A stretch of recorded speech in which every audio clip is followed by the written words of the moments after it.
Assalamualaikum warahmatullahi wabarakatuh. Perkenalkan, nama saya Salman Nurjaman dari kelas manajemen 20F.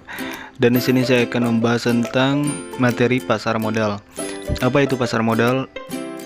Di bidang keuangan, pasar modal ialah tempat pertukaran instrumen keuangan yang dimana penjual dan pembeli terhubung dengan individu yang membutuhkan uang dan orang yang investasikan dananya.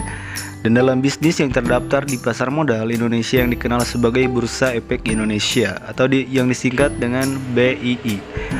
Kemudian menurut Usnan 2005 mendefinisikan pasar modal sebagai pasar untuk berbagai instrumen keuangan jangka panjang yang dapat dipertukarkan baik yang diterbitkan oleh pemerintah maupun diterbitkan oleh badan usaha swasta.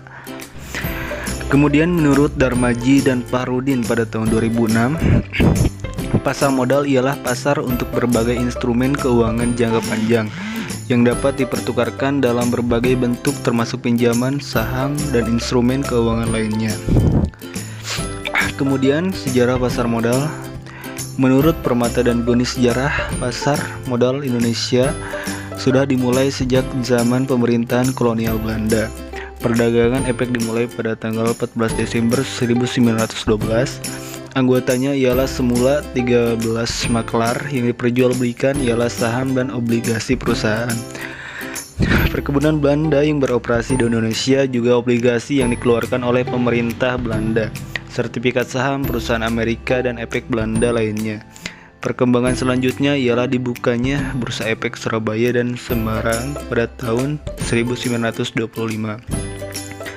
Kemudian instrumen pasar modal yang pertama yaitu saham, yaitu surat berharga yang menunjukkan kepemilikan investor perorangan maupun badan hukum dalam suatu perusahaan.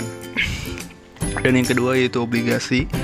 Obligasi ini yaitu surat berharga yang menunjukkan bahwa penerbit obligasi tersebut memperoleh pinjaman dana dari pembeli dari pemilik kewajiban untuk membayar kupon bunga secara berkala serta melunasi produk yang ada pada waktu ditentukan.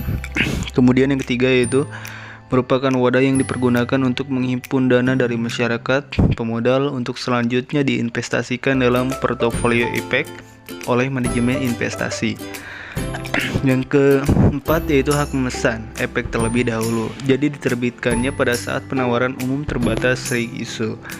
Dan yang terakhir atau yang kelima yaitu waran, yaitu efek yang memberikan hak kepada pemiliknya untuk membeli saham baru dengan harga tertentu dan dalam jangka waktu tertentu, terbitkan mengikuti penerbitan atau penjualan efek lain.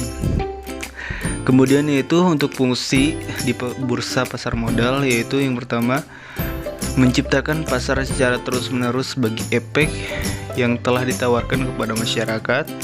Dan yang kedua yaitu menciptakan harga yang wajar bagi efek yang bersangkutan melalui mekanisme penawaran dan permintaan. Dan untuk yang ketiga yaitu untuk membantu dalam pembelajaran dunia usaha. Mungkin segitu penjelasan dari saya mengenai pasar modal. Kurang lebihnya mohon maaf. Wabillahi taufiq wal hidayah. Wassalamualaikum warahmatullahi wabarakatuh.